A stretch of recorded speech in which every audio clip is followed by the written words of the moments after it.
नमस्कार दोस्तों, आपके अपने प्लेटफॉर्म बोधशाला में आपका स्वागत है। आज हम चर्चा करेंगे आरपीएससी की पुनर्संरचना। जैसा कि आप जानते हैं, हाल ही में कैबिनेट ने आरपीएससी में सदस्यों की संख्या 7 से बढ़ाकर 10 कर दी है। इसी को हम अब समग्र रूप में जानते हैं। सबसे पहले, जैसा कि आप देख सकते हैं, हम इसकी स्थापना और यह क्या है इसके बारे में सामान्य जानकारी करेंगे। उसके बाद हम इसके संगठन को देखेंगे। इसके बाद हम सदस्य तथा अध्यक्ष की योग्यताओं के बारे में जानेंगे। इसके बाद उनके कार्यकाल के बारे में जानेंगे। उसके बाद हम जानेंगे ये त्यागपत्र कैसे देते हैं और इन्हें पद से कैसे हटाया जा सकता है। उसके बाद हम इनकी सेवा शर्तों को जानेंगे।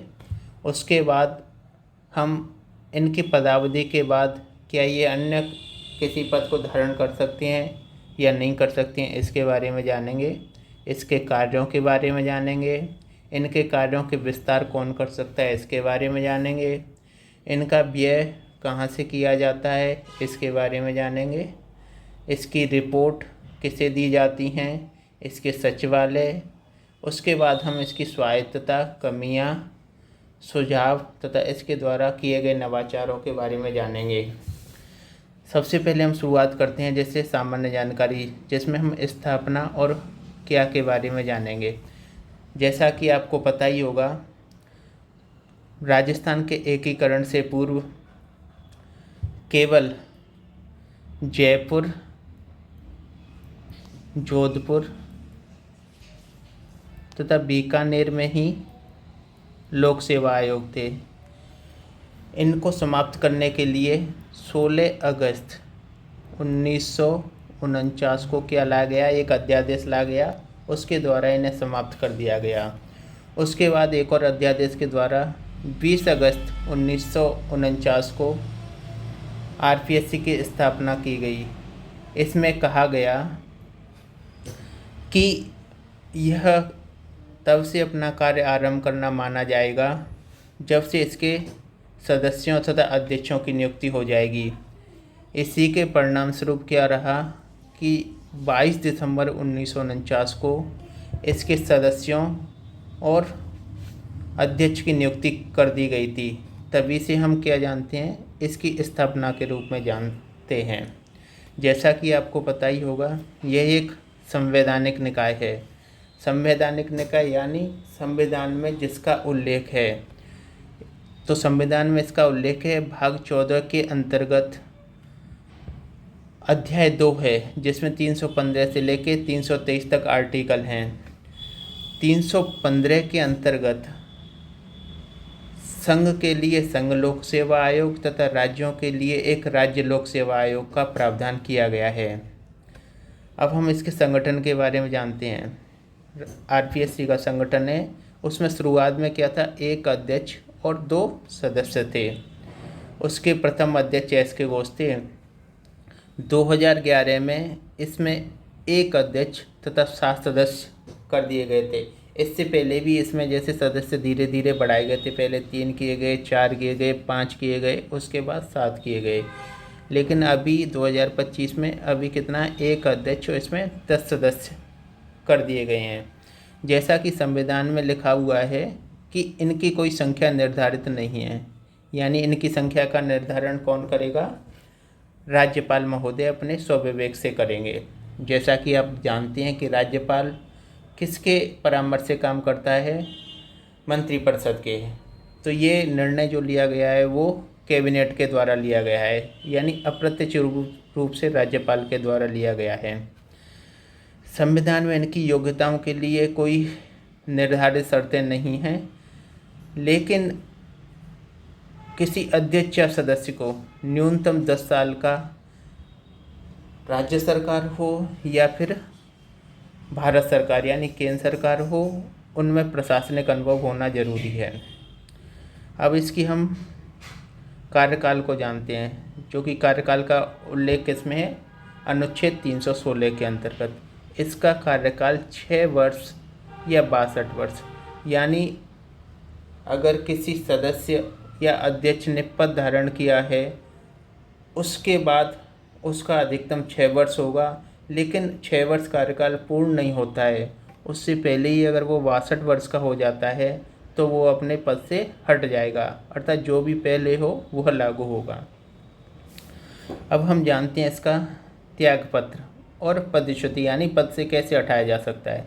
त्यागपत्र ये किसे देगा? राज्यपाल महोदय को, यानी सदस्य हो या अध्यक्ष हो त्यागपत्र राज्यपाल महोदय को देंगे।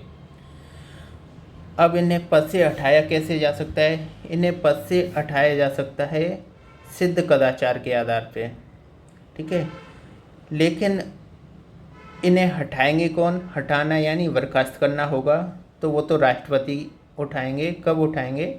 सुप्रीम कोर्ट की जांच के बाद, जैसा कि आप बाबूलाल कटारा के केस में दे सकते हैं, जो कि आरपीएससी के सदस्य रहे हैं। लेकिन इस ड्यूरेशन में इनका निलंबन कौन कर सकते हैं? राज्यपाल महोदय निलंबन कर सकते हैं।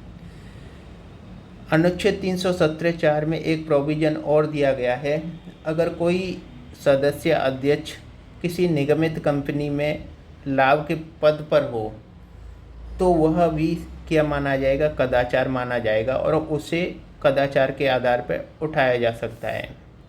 इसके कुछ अन्य आधार भी हैं जिनमें सुप्रीम कोर्ट की जांच की आवश्यकता नहीं होती, जैसे कोई न्याय निर्णित दिवालिया हो गया हो, यानी अपने आप को दिवालिया घोषित कर दिया हो जिसकी पुष्टि न्यायालय के द्वारा कर दी गई हो। उसके बाद है पदावधि में अगर कर्तव्यों से बाहर कोई सवेतन यानी वेतन सहित नियोजित हो। इसके अलावा अगर कोई राष्ट्रपति की नज़र में मानसिक या शारीरिक रूप से अक्षम हो तो इन्हें राष्ट्रपति के द्वारा हटाया जा सकता है। अब हम जानते हैं इनकी सेवा शर्तों के बारे में। सेवा शर्तों का उल्लेख अनुच्छेद 318 में दिया गया है। अब सेवा शर्तों का निर्धारण कौन करेगा? सेवा शर्तों का निर्धारण करेंगे यहाँ पर, चूँकि ये राज्य लोक सेवा आयोग यानी आरपीएससी है तो यहाँ राज्यपाल महोदय करेंगे। और नियुक्ति के बाद कोई इनमें अलाभकारी परिवर्तन नहीं किया जा सकता है, यानी कोई भी अलाभ जो सदस्य अध्यक्षों को हानि पहुंचाता हो उसमें परिवर्तन नहीं किया जा सकता है। इसके बाद हम जानते हैं इनकी पदावधि के बाद कोई अन्य पद ये धारण कर सकते हैं या नहीं कर सकते हैं। इसका उल्लेख हमारे आर्टिकल 319 के अंतर्गत दिया गया है, जिसमें यह भारत सरकार में किसी अन्य नियोजन पर नहीं जा सकते हैं, उसी प्रकार से राज्य सरकार में भी किसी अन्य नियोजन पर नहीं जा सकते हैं। लेकिन इनमें एक अपवाद है, जिसमें अगर कोई आरपीएससी का जैसे अध्यक्ष है वो यूपीएससी में कौन बन सकता है? अध्यक्ष बन सकता है, सदस्य बन सकता है, जैसा कि आपको पता ही होगा, क्योंकि यूपीएससी के सदस्य और अध्यक्ष की जो पदावधि होती है वो कितनी होती है? 6 वर्ष और 65 वर्ष, जो भी पहले हो, 6-65। ये किसके लिए है? यूपीएससी के लिए। अब पहले जैसा कि आपको बताया हुआ है कि आरपीएससी के सदस्य के लिए कितनी है?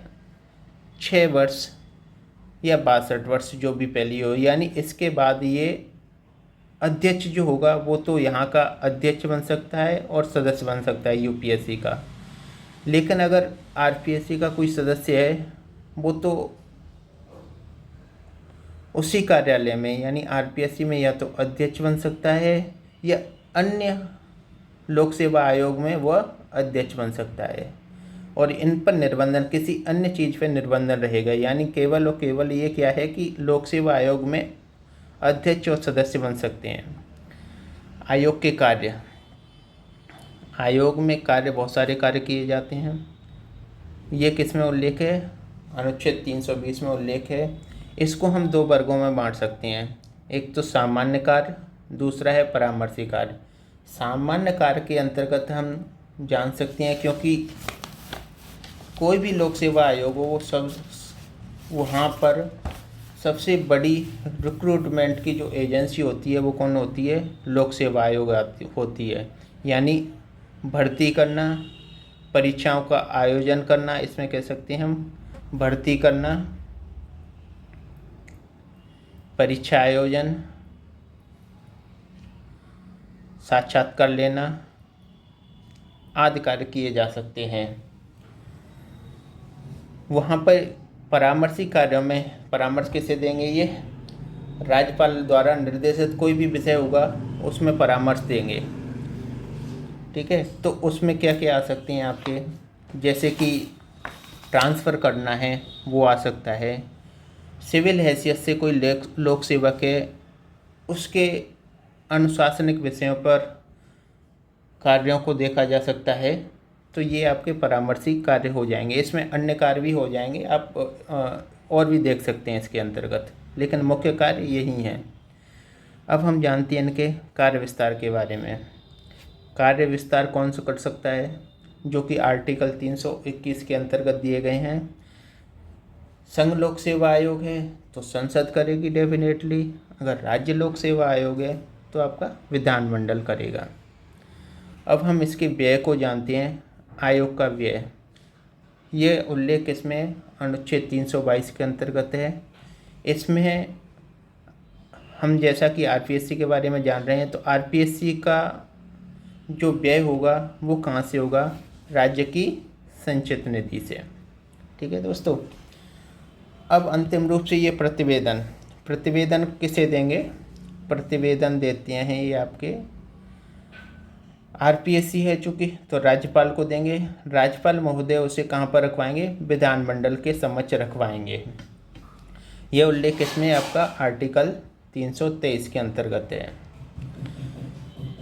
अब हम इसके सचिवालय को जानते हैं।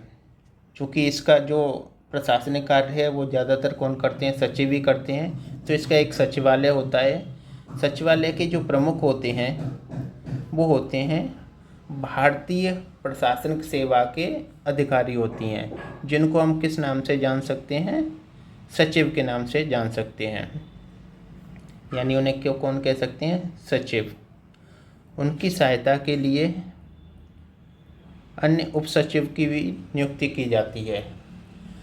यह अपने कार्यों का बेहतर संचालन करने के लिए इसने स्वयं को 6 संभाग यानी 6 विभागों में अपने आप को बांटा है, जिसमें हम देख सकते हैं पहला हो सकता है प्रशासनिक विभाग, दूसरा हो सकता है भर्ती विभाग, तीसरा है आपका परीक्षा विभाग, चौथा है आपका लेखा विभाग, पाँचवा है आपका कानूनी विभाग और छठवां है आपका शोध विभाग। आप इसे ईजिली से एरियल शोध के नाम से याद कर सकते हैं। A for administration, R for recruitment, E for exam, A for account, L for legal, R for research और शोध विभाग। ठीक है दोस्तों, अब जैसे आगे आप इसके बारे में और जानना चाहेंगे तो आप इनके देख सकते हैं, जो कि इन्हीं से निकलेगा। इनमें आपका एक है आरपीएससी, यानी आरपीएससी की स्वायत्तता या स्वतंत्रता, उसे आप कहाँ से जान सकते हैं? जैसा कि अनुच्छेद 317 में दिया हुआ है। 317 में क्या है आपको यहाँ पर बताया हुआ है। इनके त्यागपत्र और पदच्युति के बारे में है। यानी इन्हें कैसे हटाया जा सकता है? इन्हें हटाया जा सकता है कदाचार के आधार पर। और कदाचार कब होगा? जब सुप्रीम कोर्ट एक जांच के बाद, सुप्रीम कोर्ट में एक जांच कमेटी बैठाएगी। जांच कमेटी के बाद इन्हें अगर जांच में दोषी पाया जाता है तो इन्हें पद से हटा दिया जाएगा। इसके बाद इनकी सेवा शर्तों में अलाभकारी परिवर्तन नहीं किया जा सकता है। इनके जो प्रशासनिक खर्च होते हैं वो राज्य की संचित निधि पर भारित होते हैं। इस प्रकार से इनकी जो स्वायत्तता को वरीयता दी गई है। इसके बाद हम इसकी कमियों को जानते हैं कि इसमें कौन कौन सी कमियां होती हैं। कमियों में आप देख सकते हैं कि अध्यक्ष हो चाहे सदस्य हो, इनके लिए किसी योग्यता का निर्धारण नहीं किया गया है, यानी योग्यता नहीं है। केवल जो योग्यता है कि 10 साल का एक कौन होना चाहिए, प्रशासनिक सेवा का अनुभव होना चाहिए। इनकी नियुक्ति की जाती है, वो नियुक्ति में राजनीतिक तुष्टीकरण अधिक होता है, इसे न्यूनतम करने की आवश्यकता है। इसके बाद इसके कामकाज में सरकार का बहुत ज़्यादा हस्तक्षेप होता है। कौन करती है? सरकार हस्तक्षेप करती है। इसके बाद हम देख सकते हैं कि बहुत सारी भर्तियां न्यायालय में अटक सकती हैं। आप सबसे लेटेस्ट एग्जाम्पल के रूप में सब इंस्पेक्टर भर्ती का एग्जाम्पल ले सकते हैं। इसके बाद जैसे देख सकते हैं, जैसे विधानसभा में जो चर्चा होती है, इसमें बहुत ज़्यादा चर्चा नहीं होती है, इसकी रिपोर्टों पर ज़्यादा अधिकतम चर्चा नहीं होती है। तो आप सुझाव देंगे, आपने जहाँ कमियाँ देखी हैं उन कमियों को सुझाव के रूप में परिवर्तित कर सकते हैं। यानी योग्यता संबंधी है तो इसके लिए एक निर्धारित योग्यता होनी चाहिए। नियुक्ति संबंधी है, यानी नियुक्ति है तो नियुक्ति के लिए इसके एक समिति का गठन किया जा सकता है, जिसमें आप जिसमें चूँकि राज्यों के संदर्भ में देख रहे हैं तो उसमें मुख्यमंत्री हो सकते हैं, लीडर ऑफ अपोजिशन हो सकते हैं और विधानसभा के अध्यक्ष हो सकते हैं या कोई एक अन्य सदस्य हो सकता है।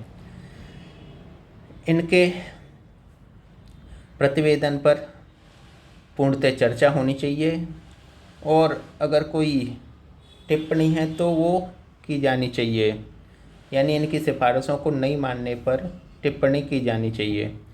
हस्तक्षेप यानी सरकार का इसमें न्यूनतम हस्तक्षेप होना चाहिए। और अगर इनकी जो भर्तियां होती हैं वो कोर्ट में अटक जाती हैं तो इनके लिए क्या बनाए जा सकते हैं? फास्ट ट्रैक कोर्ट बनाए जा सकते हैं। ठीक है दोस्तों, तो ये आप मतलब जहाँ कमियाँ देखोगे आप उनको सुझाव के रूप में परिवर्तित कर सकते हैं। इनके नवाचार में आप बहुत सारी चीज़ों को देख सकते हैं, जैसे कि OMR बेस परीक्षा, इसकी वेबसाइट लॉन्चिंग है, रिक्रूटमेंट पोर्टल है। अब क्या है कि प्रत्यक्ष रूप से SSOIT के द्वारा परीक्षा की जा सकती हैं। अभी क्या किया जा रहा है कि मार्कशीट का डिजिटली क्या किया जाएगा, उसमें वेरिफिकेशन किया जा रहा है। इसके अलावा बहुत सारे हैं नवाचारों को जिसको आप इंक्लूड कर सकते हैं। तो दोस्तों ये थी हमारी आज की चर्चा। आई होप आपको ये वीडियो अच्छा लगा होगा। धन्यवाद।